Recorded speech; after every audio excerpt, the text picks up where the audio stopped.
Hello Tube Dwellers and welcome. I'm the Arcadian and this is Mabinogi Duel. Today's deck features that ever so slightly not safe for work Ifrit, a very powerful card and a very consistent one too that's made its way into a lot of decks since its release. The one we're looking at today is a budget variant, so everyone should be able to afford it with no problems, but yes, don't worry, it will take you into Platinum. So let's jump into it and see how it's made. First up, we have Ambush Vine, a very useful one-cost creature that is not only good utility, but can also push your own creatures out of the way of any blockers that might be played in front of them. You could replace this with a Trap Spider if you wanted to, or if you're not a big fan of the traps, Elf or Hyena King or Elephant will also work absolutely fine. Next up, we have the Holy Missile, a standard one-cost removal spell. Not much to say about that. You just need these removal spells in your decks. And then we have Goblin Bomb Squad, another staple. Very good offensive presence, but even better defensive presence, and that's predominantly what he's used for. Next, we have Pirate Red Eye, a slightly unusual choice, but one that does make its way into the top 10, quite a lot, honestly. It's really used for shutting down the attack value of any creature that your opponent may play in turns 1 or 2. Very, very handy for both removing them as a threat and basically preventing your opponent from using that slot on their battlefield for anything of actual value. Next we have the Command Hunting. Because most of our creatures are low cost, Command Hunting is the best value for us, since we're almost guaranteed to be able to play a creature in the middle of the field whenever we want. Then we have Lorna, a very good 2-cost 4/4 card, whose real value comes in when she's synergized with cards like Ifrit, because when Ifrit dies, she'll wipe out everything. Lorna goes into the grave, but her grave cost does not increase, allowing you to bring Lorna right back out again for no added cost. Very, very handy. Her attack value is nothing to sneeze at either. Then we have Surprise Attack, 2-cost removal spell. Once again, you just need these in your hand. And Forest Fire, an area of effect removal. You could replace this with Betrayal if you find that you're not dealing with a lot of enemy creatures. You're dealing instead with, big single creatures. Switch this out for Betrayal. Otherwise, Forest Fire, just for the AoE. Next up, we have Eagle, a very powerful attack value card, but most used for its utility. It can shunt creatures out of the way, and it has, obviously, its initial attack when you play it on the field, which can either weaken or completely destroy one of your opponent's creatures.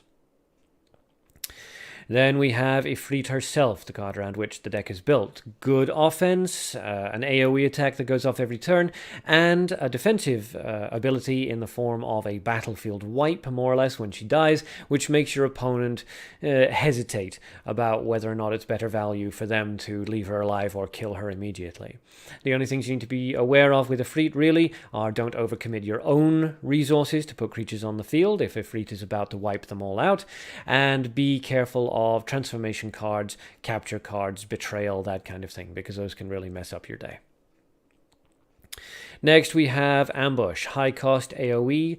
This is for dealing with the gaps in the battlefield that your low cost creatures may not be able to block. If you find that you're getting your creatures out fine and your biggest problem is that your opponent keeps blocking, switch out Ambush for Night Invasion.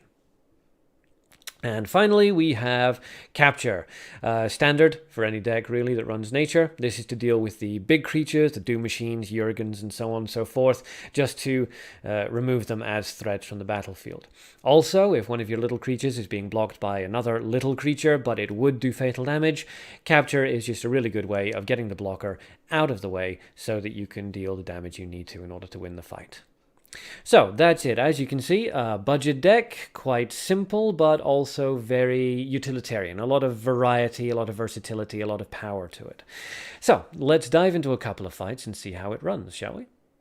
Okay, Shinster, PvP 10th Dan. Wow, impressive. All the way up to the top of the mastery ranks. So this should be interesting. Will we see a extremely metacentric deck, or will we see something unusual? 4 mutants. Fene hero. Nice to meet you. Yes. Hello, Shinster. I know you. And gold, light, and dark. Okay. Okay, interesting choices. We're just going to play it safe. We'll start with the Ambush Vine. Now, Shinster's 10th Dan, so they know what they're doing.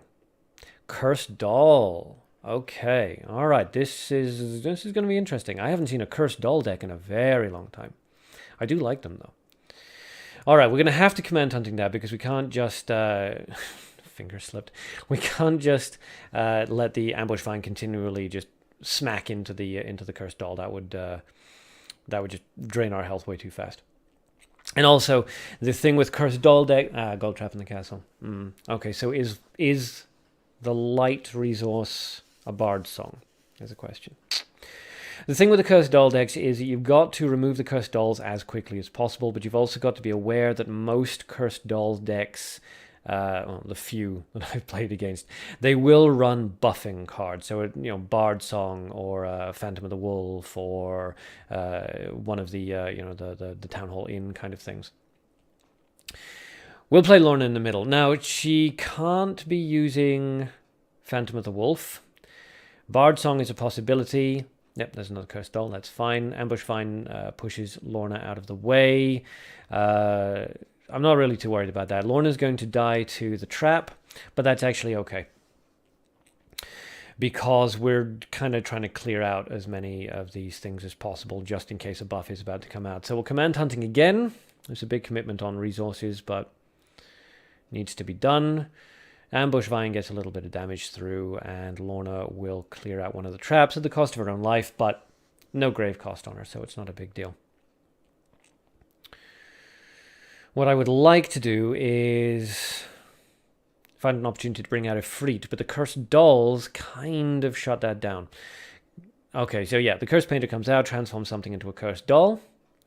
Which one will it be? Trap over on the far end. Okay, so... And Restaurant. All right, so there's the buffing card. That is actually a pretty good buffing card. I do like the Restaurant for decks like this. It's very good. All right, so we do kind of need to remove 3 cards here, but with only 2 actions, that's not really going to be possible. So, what we'll do is we will surprise attack the Restaurant because that's the biggest threat at the moment, and we will level up. Next turn, we should be able to remove the Cursed Doll with a Holy Missile, and then play the Ifrit, which will, with any luck, clear out the traps and the Cursed Painter, provided there's no counter. Which there may be. Alright. So we revive to make sure that we're ready for the next turn. We Holy Missile the Cursed Doll. Get that threat off the field. It's only a level 1, so the damage is negligible. And then we play the Ifrit. Now, if Shinster lets the Ifrit damage go through, that will destroy their entire field. But if they don't, and they're not, when Black turn to Frog and Dark turn to Frog, it's pretty good. And Holy Missile. However, that is a fairly considerable resource expenditure on their part. They are left with battlefield control. We have an Eagle. I'm not sure if it's weight against attack when it has multiple targets to choose from. But, charging didn't give us anything good. So we'll drop the Eagle. And, okay, so it did hit the Cursed Painter. That's fine. Even if it hadn't, it wouldn't have been the end of the world. So now the Eagle is in play and is a massive, massive threat. So that needs to be dealt with. However, our opponent doesn't have that many resources. So drops into gold and brings out a golden Cursed Doll. All right. All right, so that's... What is that? 19. We have a possibility of killing that Cursed Doll in 2 shots, depending on how the damage rolls go. All right, so we'll charge up Revive into our hand, and we'll just play Lorna. I want to give Shinster 2 targets. 1 off. Seriously? 1 damage off. That's annoying. Okay, but we're still doing fine. Our health is more or less equal to our opponent's, but it is still quite high. So we can take that extra 3 damage that we otherwise wouldn't have. And I would prefer to charge up now and get some more resources in hand ready to counter whatever comes out next. So Lorna gets a shot off, does a very decent amount of damage. We take 3, but that's okay. Our opponent revives, taking themselves down to 5 hit points, which is ouch for them. Putting them within fatal range of Lorna. So Lorna needs to either be killed or blocked. Even if she's killed, it's not a big deal. We can simply resummon her onto the far right-hand side of the field next turn. Because again, no grave cost. Bashinsta goes for Trap in the Castle, a defensive play. That's actually fine. All we need to do is discard Surprise Attack into the grave, which will charge us up towards Holy Missile. We can remove what's in front of Lorna with the Holy Missile, and then she should land a finishing blow. So we just hit charge, and I can do it too. But Fenne's ability activates.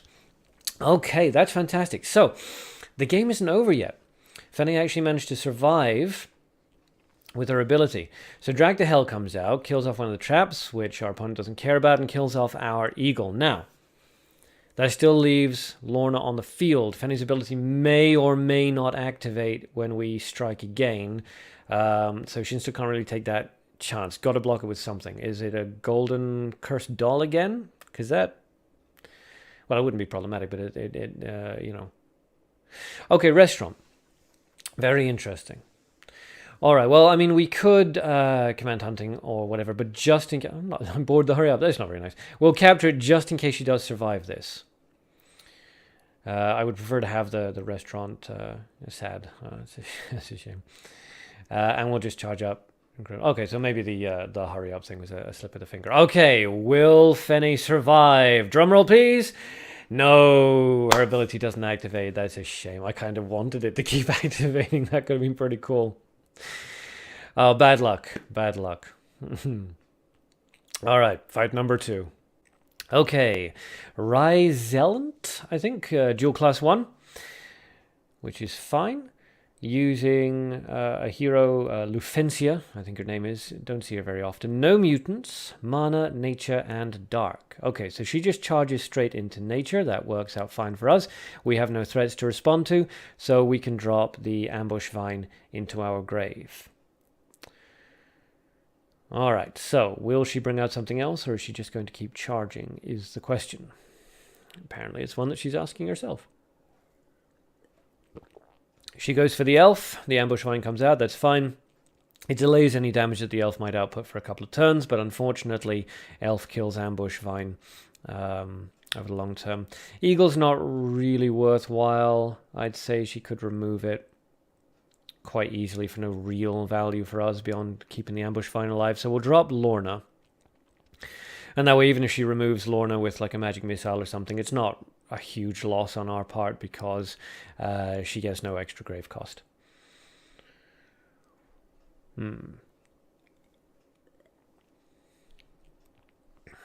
She's considering it. Because it is a question. Do you want to drop another creature elsewhere in order to attempt to deal damage to me, or do you want to try to remove Lorna knowing that the grave cost won't increase?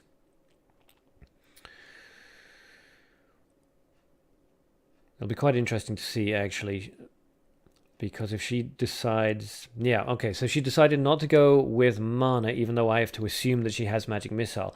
Eagle just remove the Hyena is not really worthwhile, so we'll drop Bomb Squad, I think. Yeah. Other thing, yeah, so I have to assume that she has Magic Missile, because it would be odd to have a mana camp that doesn't have Magic Missile in it. So that tells me that she's saving up mana and possibly saving up darkness as well. The implication being that she's got some kind of mid-range dark creature that she wants to bring out. Shadow Vampire, I would have said before the nerf. Could be Xena. Could be a Dark Drass, for all I know. But if I had to guess, I'd say probably Xena. Given the only reason you'd want to conserve your mana was for counterspell. And that's it's just a useful spell to put down along with Xena, just to protect her that first turn until until she hypnotizes a creature and becomes immune to damage. So, what will she do? All of that's a guess, though, because unfortunately, having only dropped 2 of her cards so far, we don't know for certain what she's running. All we know is that she's not running mutants. So actually, yeah, that would mean that Dark Grass is not a possibility. I mean, Ash and Duster, again, I would have said before they're nerfed, but these days you just don't see them very much. Unfortunately, the nerf did cripple them quite badly. Aha, and there's Xena. Okay, so I was right. So if I am correct, her next move will be to drop a counterspell into the grave in order to protect Xena. In which case, we're going to need to bait out that counterspell with... Yeah, Holy Missile should do it. We'll Holy Missile the elf just in case it's not a counterspell or she doesn't drop one. Well, I mean, if she doesn't drop one, we don't need to worry about it, period. But if she drops into blue, we have to assume counterspell. So Holy Missile the elf, on the off chance that it's not a counterspell and it's a bluff, at least we get rid of the elf. And then capture the Xena. Yeah. And there's a discard into blue. Okay, so it might be a bluff, but we've got to assume that it's not. So we'll bring out the Holy Missile, target down the elf, just in case. But it is counterspell. Okay, so we were correct. That's fine. We don't really need the elf taken down. Because we're going to capture Xena. Now, she could have a capture of her own. But if she does, that's not a big deal, because now that she's out of the way of Lorna, if she gets captured back, she'll almost certainly just go into the slot that's up in front of her, meaning that she'll be completely open to a surprise attack.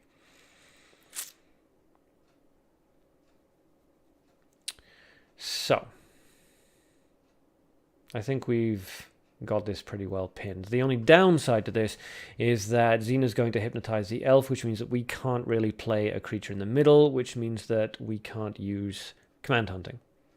Okay, good. So it's not capture. She goes for a hunt onto Lorna, just to decrease the amount of damage she's going to be taking, which is sensible.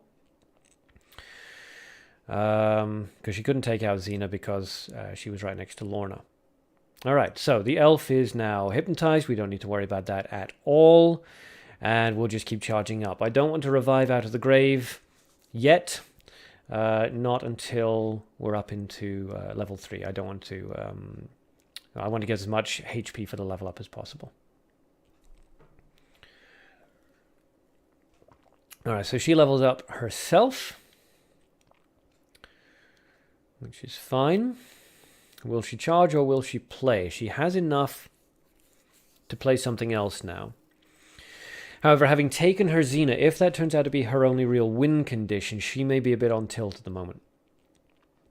Because there's not a heck of a lot she can do.